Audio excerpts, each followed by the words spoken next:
Entendeu? Meus irmãos, boa noite a todos. Que a paz, o amor do Mestre Jesus possa envolver os nossos corações.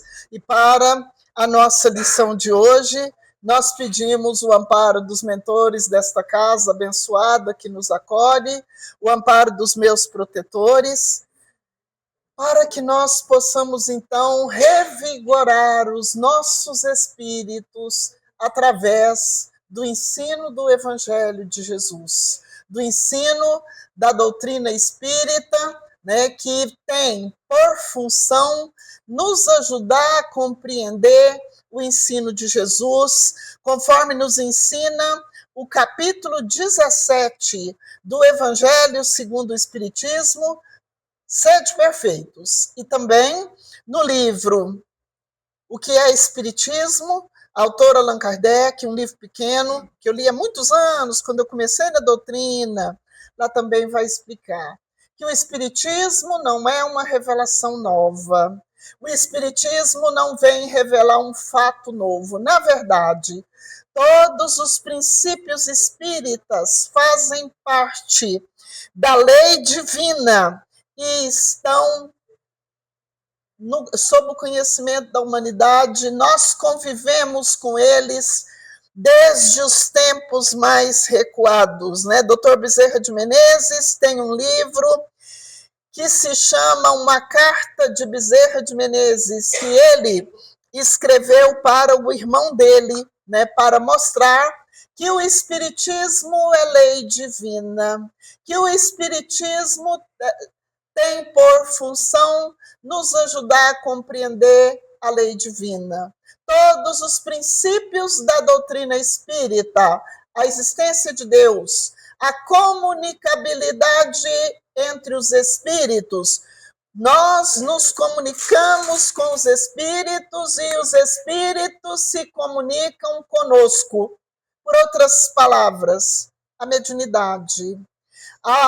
Conforme nos ensina o livro dos médiuns, todo o livro dos médiuns constitui, então, um tratado básico de tudo que se refere à mediunidade. Por isso mesmo, Allan Kardec chama o livro dos médiuns de guia do evocador, né? Evocador é aquele que convive com a mediunidade, porque nos dias de hoje em que os princípios espíritas estão já plenamente divulgados e ao alcance de todos, nós não precisamos evocar espírito, nós fazemos a prece, nós recorremos ao Evangelho de Jesus. Então tem um capítulo lá no Evangelho segundo o Espiritismo, onde Allan Kardec nos ensina que quando nós fazemos uma prece dirigida aos bons espíritos, a Dr. Bezerra, por exemplo, que é um espírito muito conhecido, né? Ele vai atender essa prece de acordo com o que lhe determina a lei divina. E se nós fazemos, então, a prece diretamente a Deus e a Jesus, eles determinam que os mensageiros de luz possam atender o nosso pedido de acordo, né, com a lei divina. Mas, então, vamos continuar aqui. A comunicabilidade entre os espíritos, a existência de Deus, a pluralidade das existências, conforme nos ensina o capítulo 3 do Evangelho segundo o Espiritismo, há muitas moradas na casa de meu Pai, né? Mundos mais adiantados do que a Terra, mundos nas mesmas condições que a Terra, mundos em condições ainda mais atrasadas do que a Terra, né? A reencarnação também é um princípio divino. Ninguém poderá ver o reino de Deus se não nascer de novo. Mas o que significa isso? Que numa única existência não nos é possível alcançar a perfeição. E o Pai do Celestial nos criou a todos os espíritos, simples e ignorantes, com a mesma capacidade para praticar o bem e praticar o mal, onde o mal é sempre temporário, ele é sempre passageiro, porque ninguém vai fazer o mal a vida toda, ninguém vai sofrer o mal a vida toda, ninguém vai para o inferno eternamente, mas o mal constitui, então, muitas vezes, uma experiência decorrente do mau uso do nosso livre-arbítrio, onde a experiência dolorosa nos vai ajudar a valorizar o bem. Eterno é o bem na nossa vida, né? O bem, por pequeno que seja, ele tem um alcance eterno, pois muito bem, né?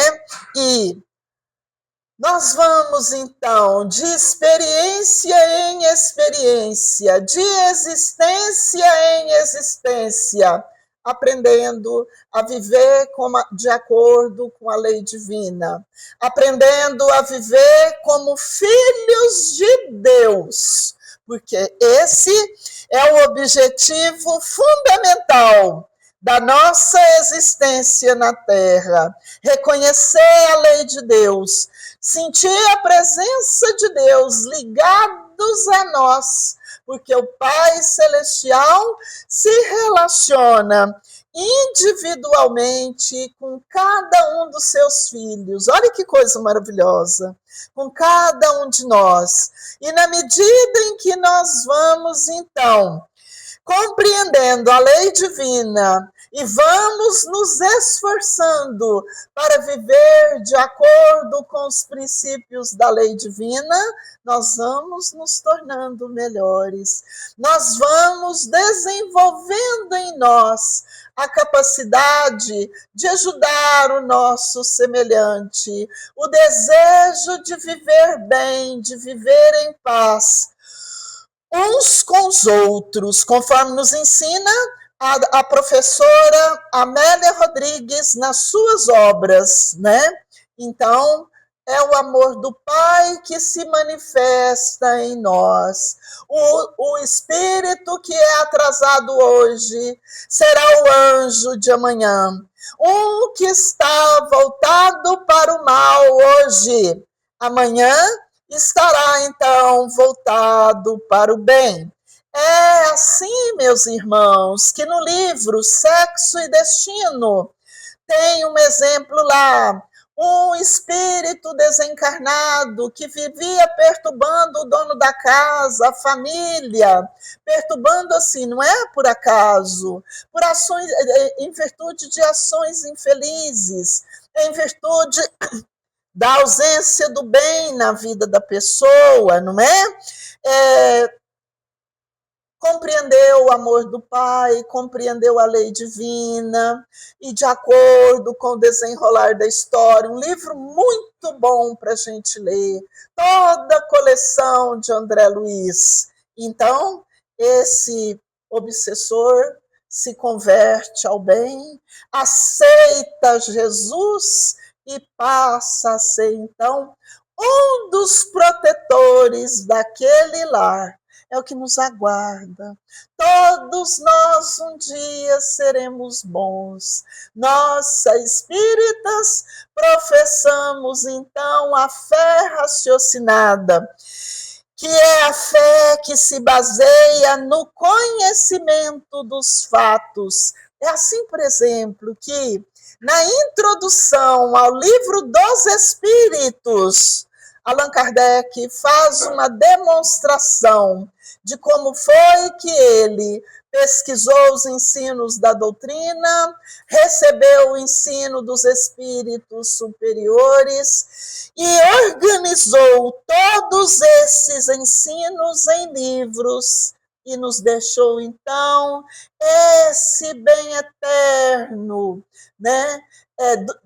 Indestrutível, que é a codificação kardeciana, que derrama, lança frutos de luz sobre toda a humanidade. E hoje nós vamos estudar, então, sobre as preces intercessórias. Mas, meu Deus do céu, o que é isso? Prece intercessória.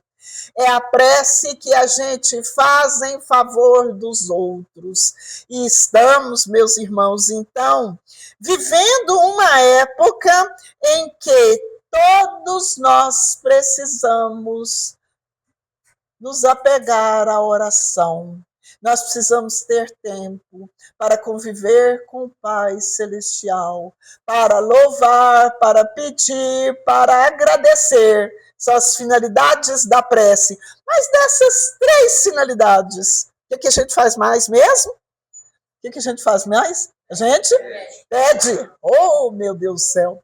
Quando eu estava trabalhando na escola, a gente sempre comentava entre nós, os professores, os pedagogos, que aluno com essa história, isso é uma coisa necessária, deles saberem que eles têm direito, às vezes tem hora que aluno pede coisas que não sabe nem o que está pedindo, que até eles duvidam. Assim somos nós. Nós pedimos, pedimos e pedimos, mas tudo que a gente pede a Deus, Ele realmente nos concede? O que vocês acham? Concede ou não concede? Concede, mas, com o tempo. Por que não concedeu ainda aquele pedido que a senhora fez? Porque não chegou a hora. Porque a senhora ainda não merece hoje, mas amanhã pode e vai merecer. Então tem lá ainda no Evangelho segundo o Espiritismo, o capítulo Pedi e Obtereis. E lá vai explicar que os espíritos superiores, eles não têm por função fazer por nós o que é da nossa competência fazer. Se eu quero me formar, se eu quero conseguir uma formatura, ninguém vai me dar o diploma. Eu que tenho que ir lá estudar de madrugada, me dedicar, fazer as minhas pesquisas. Se a pessoa quer o seu salário no final do mês e fica lá dormindo, folgado, não se aprimora, não faz um curso, não se atualiza, mas aí não consegue não, consegue? Aí tudo fica reduzido. E os espíritos dizem, Allan Kardec diz categoricamente, nesse capítulo, acho que é o capítulo 27, que a gente pode pedir aos espíritos superiores, pedir a Deus, pedir a Jesus, força, coragem para estudar, e a força será dada. Coragem para ajudar aquele que nos causa dor, que nos causa sofrimento, e a força será dada. E o auxílio será dado. É assim, por exemplo, que numa das passagens do Evangelho tem lá o caso do anjo Tobias, que foi então acompanhar, acho que são os apóstolos, numa grande viagem.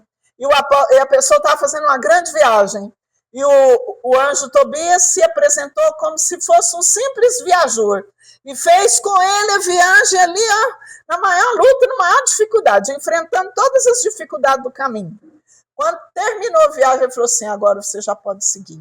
Eu fui enviado por Deus para te ajudar. Ah, mas então por que não falou antes? Porque se tivesse falado antes, a preguiça ia ser tanta, o peditório ia ser tanto, que não ia se esforçar nem um pouco, né? E todas as qualidades que a gente precisa alcançar, tudo que a gente precisa aprender, toda a jornada evolutiva que nós precisamos percorrer, tem que ser por mérito próprio. Nenhum mentor espiritual vai fazer por nós a caminhada, o esforço que nos compete fazer. Pode ajudar, dando força, dando coragem, dando aquela ideia que a gente ainda não tinha compreendido. Nossa, eu não tinha pensado nisso. É o auxílio espiritual, é o anjo de guarda. Então, meus irmãos, é importante a gente pensar e reconhecer a bondade de Deus, o amor do Eterno Pai nas nossas vidas, o amor do Mestre Jesus, o Príncipe da Paz, o nosso modelo e guia, o governador do nosso planeta, que vela por nós e continua velando sempre, sempre, sempre. Quando a gente luta, luta, luta e não consegue realizar o objetivo, ou alcançar o objetivo desejado, é porque ou ainda não chegou a hora, ou porque, na verdade, o alcance do que a gente pediu não seria para o nosso bem. Porque acontece muitas vezes também de a gente pede uma coisa, chora, se desespera, e a coisa fica séria, e fica sem dormir, é complicado. E depois a gente fala, nossa, na verdade, Deus me ajudou, porque se eu tivesse recebido o que eu pedi, eu estava na maior dificuldade. O meu sofrimento teria aumentado. Não tenhamos dúvida. Todos nós somos filhos de Deus, nosso Criador e Pai, e Ele nos ama a todos com o mesmo amor, e nos socorre, e nos auxilia, a cada um, conforme as suas obras. Então, isso significa... Põe um pouquinho dessa água aqui para me fazer um favor. Isto significa que nós temos que ser pessoas boas, nós temos que procurar evoluir.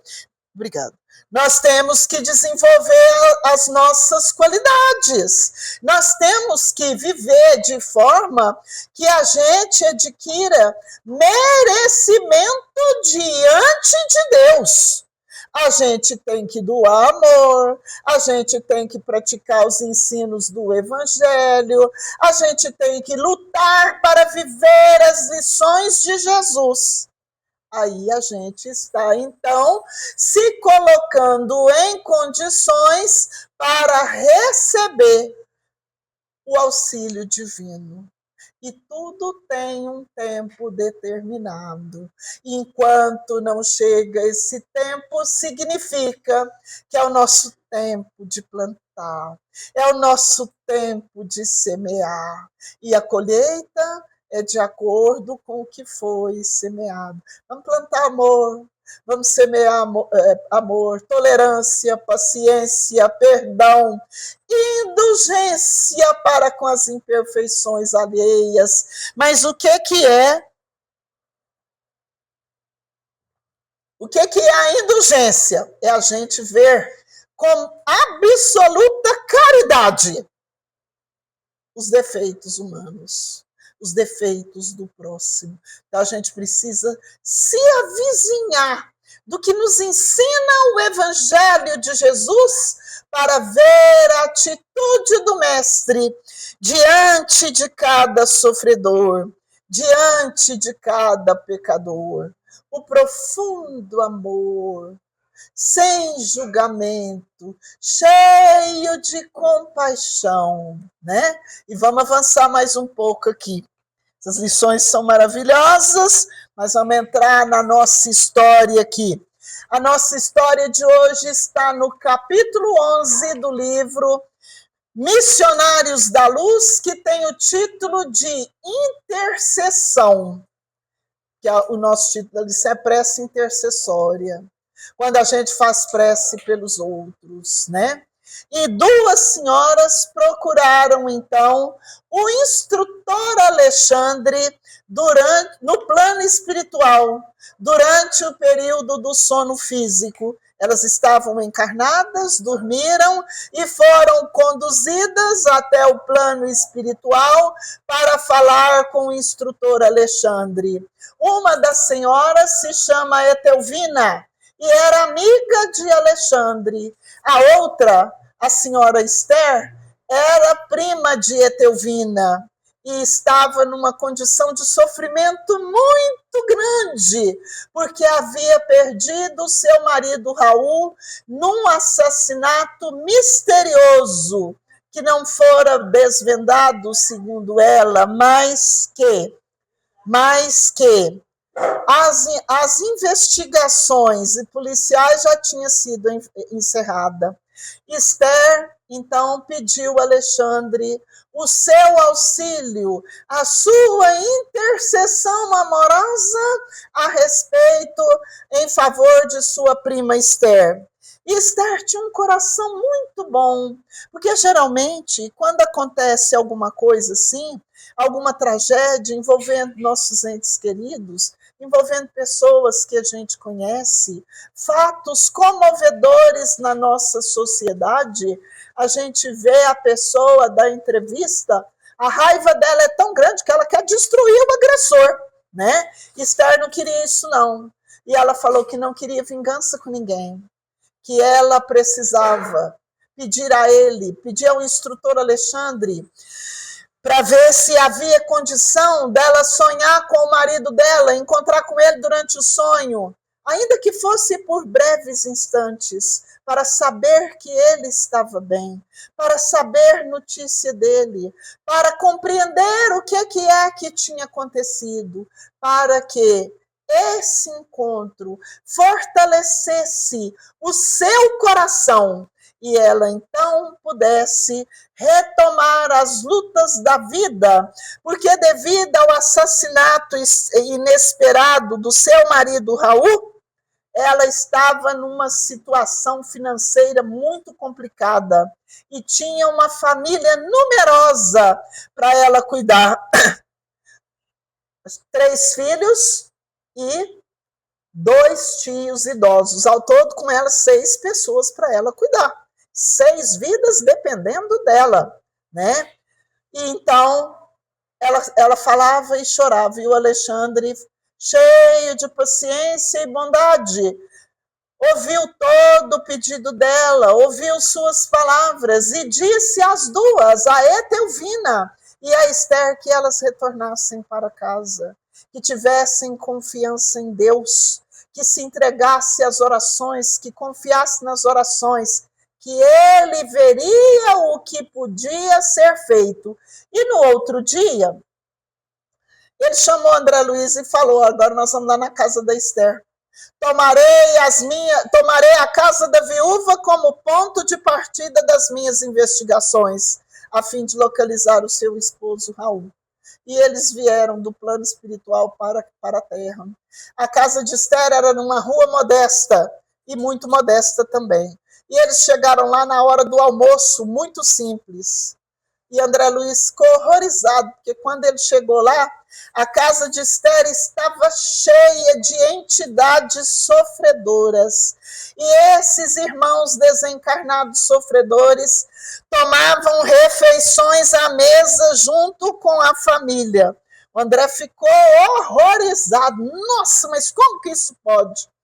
E Alexandre foi falar que nós temos as companhias que nós buscamos, que aqueles irmãos sofredores não eram propriamente espíritos maus, eram familiares desencarnados. Ora, mas o que é que eles estavam fazendo dentro da casa da família?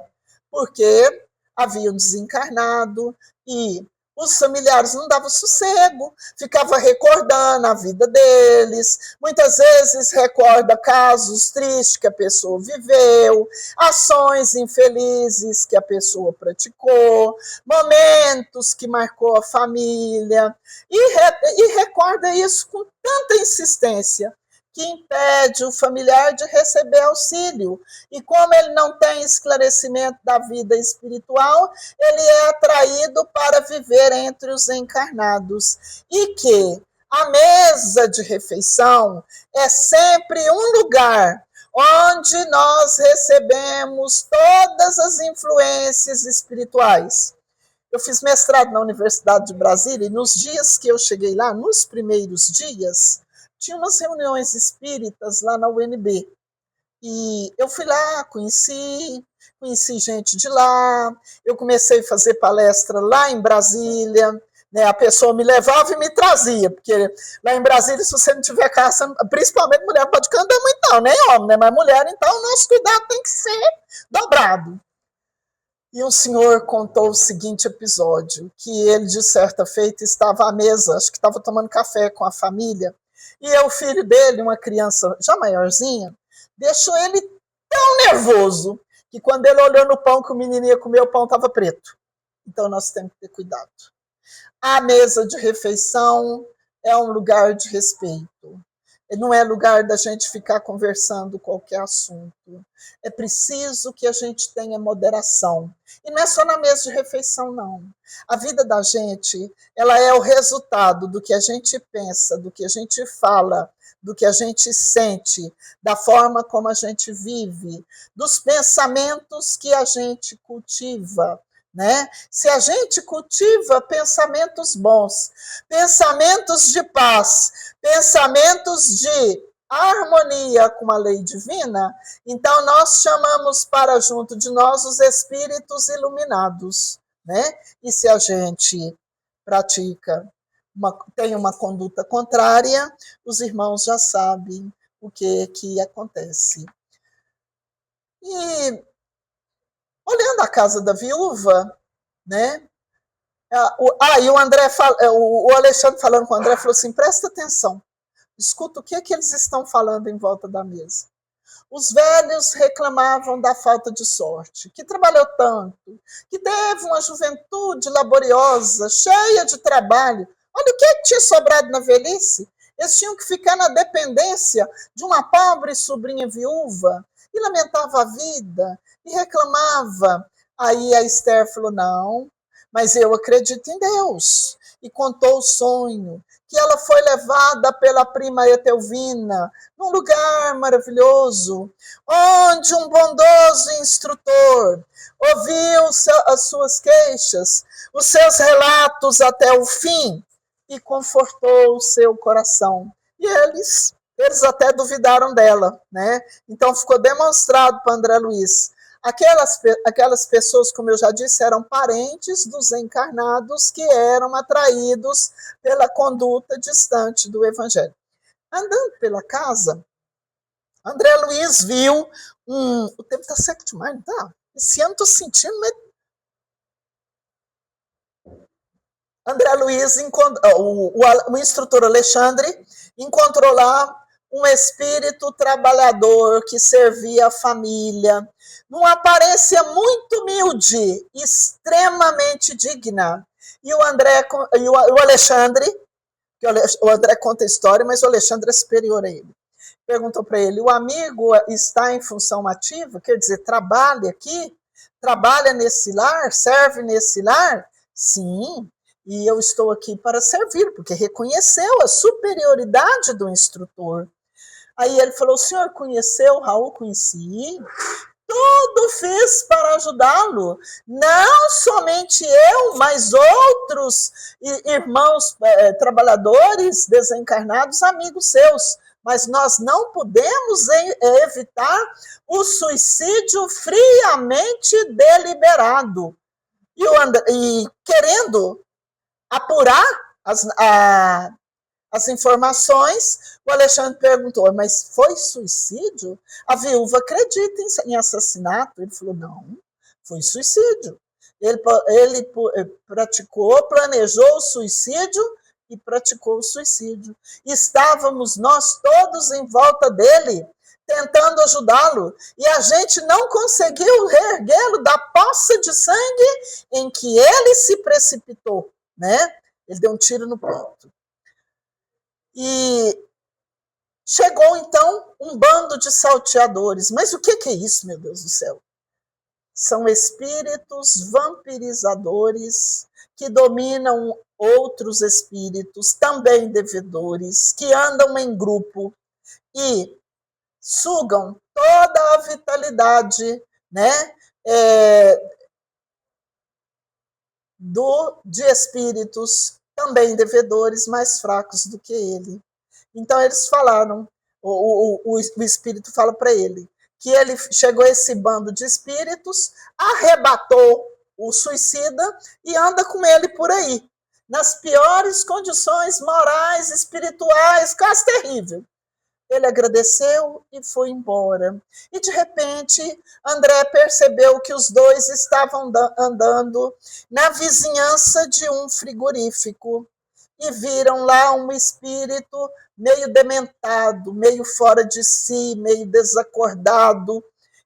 E Alexandre apontou para o Raul e falou: esse aí é o suicida que a gente está procurando.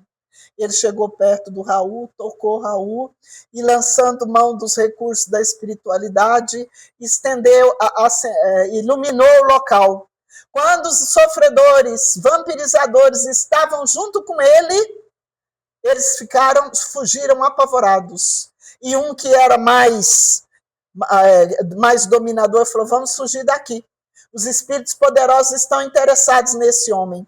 Mas o que é mesmo que os espíritos ficam fazendo perto de um frigorífico? Espíritos dessa natureza, em alta condição de sofrimento, que espírito bom, espírito feliz, só vai nesses lugares para ajudar, né? Eles sugam a vitalidade do sangue dos animais e a vitalidade também dos espíritos sofredores, cuja moral permite que eles sejam explorados energeticamente. E Alexandre pediu socorro e 2 servidores de uma instituição de socorro localizada aqui mesmo na Terra foram lá e levaram Raul.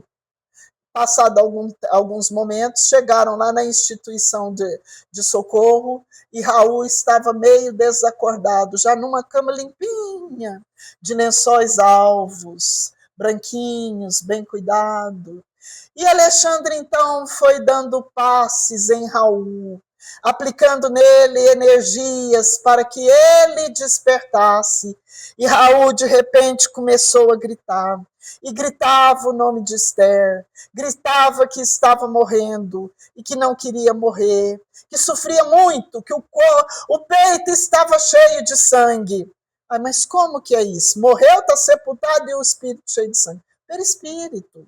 Perispírito é uma cópia, né, do corpo do encarnado. Por ocasião do desencarne, o perispírito continua acompanhando o corpo. Deixa eu explicar isso aqui um pouquinho, eu nunca dei conta de explicar isso direito.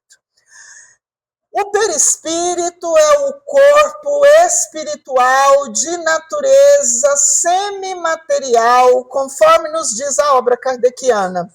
Mas o que significa dizer que o perispírito é de ordem semimaterial? É constituído de elementos da Terra, do planeta e elementos do mundo espiritual. No livro A Gênese, no capítulo 14, quando vai falar dos fluidos, tem umas explicações lá.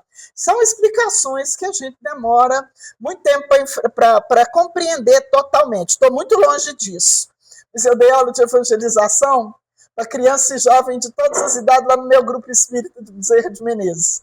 Quando a gente dá aula para criança pequenininha vai compreendendo isso. E vai compreendendo até que eu acho maravilhoso. Que tem coisa que não dá para eles entenderem tudo de uma vez, não. Então eu pergunto, entenderam um pouco do perispírito? Bom, se o espírito lesa o seu corpo, aquela lesão, aquela violação se reflete no perispírito. Então é por isso que o perispírito dele estava com o peito arrebentado, né? E ele começou a gritar e chamava Esther, e o Alexandre chamou ele à razão. Raul, por que você está gritando o nome da sua querida esposa desse jeito? Uma mulher sofredora que está cheia de luta e você grita ela desse jeito? Para de gritar, para de chamar os seus filhos desse jeito, que ele precisava tomar consciência do que fez. E falou para ele: a sua casa terrestre fechou para você as portas no momento em que você tirou a vida do seu próprio corpo. E o Raul, então, começou a gritar e a sofrer sem limite. Aí o Alexandre falou para o André Luiz: agora nós podemos ir. Amanhã a gente volta. Agora quem trabalha aqui toma conta dele. Quando chegou no outro dia, o Raul já estava bem mais controlado, cheio de dor, cheio de sofrimento e o ferimento gotejando. É comum os espíritos, às vezes, aí na reunião mediúnica, dependendo dos casos, o médium da passividade sente aquele momentaneamente, o que foi que lesou. Tem casos que, graças a Deus, não é permitido, não. É tudo de acordo com a espiritualidade, não há motivo para receios. Tudo nos conforme. Só recebe espírito desse jeito quando o médium está preparado. E a obrigação do médium é estudar a doutrina, procurar compreender a natureza da sua própria mediunidade. E médium sem evangelho é um perigo. Não tem defesa, não tem proteção. A maior defesa do médium, o maior auxílio que ele tem é o auxílio que ele encontra na prática e no estudo do Evangelho de Jesus, né? Então, o Raul explicou para ele que aquela oportunidade que ele não valorizou, que é a sua própria vida, estava terminada. E que ele, para ter uma outra oportunidade, demoraria algum tempo. E falou para ele, e ele está chorando, está descontrolado. Ele falou, mas nem tudo está perdido. Nós estamos aqui devido às preces e ao amor de sua esposa, que orou para você, que nos procurou pedindo ajuda. Esther precisa de ajuda. Ela quer vir aqui te visitar. Ela quer conversar com você, ainda que seja por um breve tempo, para se fortalecer e encontrar as forças que ela precisa para continuar a luta, para ela trabalhar, para ela cuidar da família, para ela dar conta de educar os filhos. Mas eu não dou conta. Mas eu não tenho coragem. Se ela me ver desse jeito, o sofrimento dela vai ser muito maior. Aí, Alexandre, como pai severo, eu costumo falar que mentor é pai severo. Esse mentor traz a gente assim, num canto chorado, né? Cuida. De lá para cá não tem problema. O problema é daqui para lá, né? Porque os imperfeitos somos nós. Mas ele descuida. Ele falou, não, você tem que confiar em Deus. Deus tem meios para nos ajudar. E tem mesmo.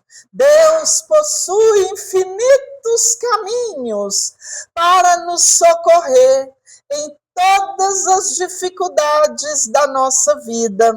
Não existe uma só dificuldade que justifique o desespero da pessoa, né? A prática do suicídio, igual nós estamos falando aqui do Raul, não. Todo problema tem solução. Quando o problema nos parecer extremamente difícil, deita nem que for no chão, num canto assim, espera a dificuldade passar, espera a tempestade passar, e tudo cai no lugar. E Alexandre falou para ele que ele procurasse corresponder, que ele iria então receber a ajuda necessária para receber a visita de Esther, que tinha o coração cheio de bondade, era uma mulher honrada, uma mãe de família cumpridora do seu dever, e por isso merecedora de todas aquelas providências da espiritualidade superior para confortá-la e motivá-la na luta. E então, no outro dia, nesse dia mesmo, o instrutor Alexandre foi até o Ministério do Auxílio e requisitou às autoridades uma servidora desencarnada para permanecer na casa de Esther por 2 semanas, para auxiliá-la, para que ela se reequilibrasse até encontrar uma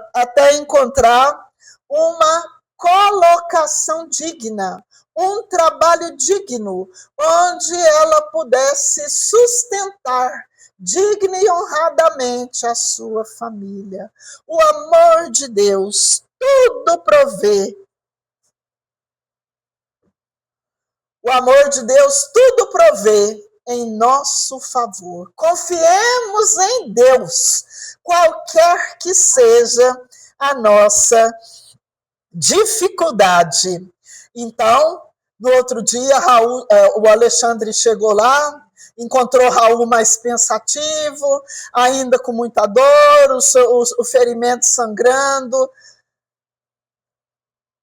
Raul foi até a enfermagem e pediu curativos adequados para tampar todo o ferimento, para que Esther não percebesse nenhum motivo de sofrimento em Raul, porque ela foi lá em busca de socorro. Ela sairia de lá reconfortada moralmente, né?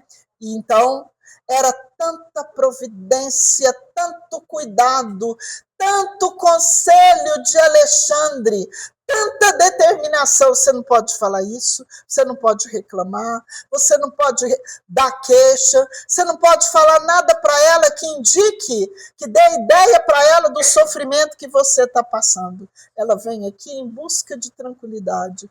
E Raul ficou tão admirado das providências e dos cuidados de Alexandre, que passou a fazer todo o esforço necessário para receber a visita de Esther. E durante o sono, Esther chegou acompanhada da servidora Romualda, que fora destacada para ajudá-la no equilíbrio de que ela tinha necessidade. E dentre as tarefas da servidora estava a tarefa de prepará-la para o encontro com o marido. E ela chegou e só de ver Raul, ela chorou, mas chorou sem desespero. E Raul, e Alexandre assim, ó, de olho no Raul, para que ele não saísse da linha, que não era para prejudicar a Esther. Esther precisava de ajuda. E ele falou para ela que ele estava bem, que ele estava sob o auxílio de Deus, que ele estava bem cuidado naquele hospital, né, que ela tivesse fé, que permanecesse cuidando do lar, cuidando da família, que ele amava ela e os filhos, e que a separação deles seria temporária, que logo, logo ele estaria ajudando ela. E confortou Esther, e ajudou ela. E Esther ouvia comovida, cheia de lágrimas. Quando ela viu que já estava se aproximando a hora da despedida, ela então perguntou para ele: mas então, Raul, me diz o que realmente te aconteceu? Quem te tirou a vida? Ai, ai, ai. O Raul, por momentos, ficou assim, querendo se descontrolar, mas não descontrolou não. Alexandre estava ali. E os mentores espirituais têm um recurso que nessas ocasiões, através da condição superior deles, que quem protege tem que ter condição maior do que a do protegido, né? Ele dominou Alexandre, e Alexandre falou teleguiado, né? Em outras obras tem esse recurso também, para consolar Esther, e disse assim para ela: Esther, a justiça divina não se encontra ao nosso alcance. Nós não temos condição para decifrar o que diz respeito à justiça divina. Confia em Deus, volta para nossa casa, cuida da nossa família, do nosso lar. E assim você estará me ajudando para que eu possa restabelecer. E Esther, então, voltou para casa. E no dia seguinte, né, com a presença da servidora Romualda, André Luiz e Alexandre voltaram ao lar de Esther e perceberam que o número de desencarnados sofredores havia diminuído consideravelmente dentro do lar. Ah, mas como, hein? A gente tem curiosidade, né? Como é que faz para diminuir? Evangelho no lar. A gente fala muito de evangelho no lar. A Rosane disse que vai me agendar mais uma vez, eu vou escolher um dia para a gente falar do evangelho no lar. Evangelho no lar é o maior trabalho de desobsessão que se pode fazer dentro do lar. Muita gente procura o tratamento na casa espírita, o tratamento para as obsessões. E, na verdade, eu peço aos irmãos perdão pelas minhas palavras. Na verdade, nós queremos mesmo é que os bons espíritos façam por nós aquilo que nos compete fazer. Então, nós falamos muito do Evangelho no Lar, mas aquela ocasião festiva em que se reúne a pessoa em volta da mesa familiar, né? Acompanhados da água para ser fluidificada, da leitura do Evangelho, né? Essa é uma ocasião festiva, muito natural, muito salutar, muito importante para a felicidade das nossas famílias, a nossa felicidade mesmo, o equilíbrio do nosso lar, a defesa moral do nosso lar. Tem um vídeo que circula no WhatsApp, tem muito tempo que eu não vejo ele. Então, um espírito sofredor chega lá e fala assim: cheguei, já vim atormentar a casa do Zé outra vez. E um espírito fala assim para ele: agora não tem jeito mais. Ah, mas por quê? Ele começou a fazer o Evangelho no Lar. Meus irmãos, nós somos espíritos necessitados. A gente não toma café de manhã? Adora levantar e tomar um cafezinho de manhã. A gente toma café, a gente almoça, a gente janta, café da tarde, né? A gente tem que ter o café da tarde, não tem? Isso é para alimentar o corpo.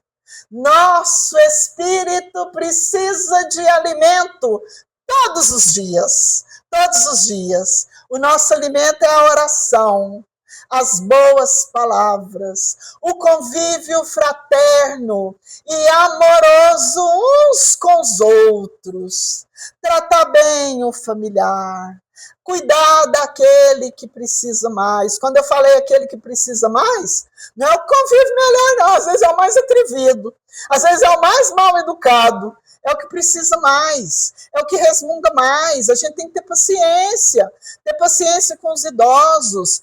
Nós, na atualidade, nós estamos vivendo muitas doenças que são evidência clara da falta de amor, da falta de fraternidade dentro do lar.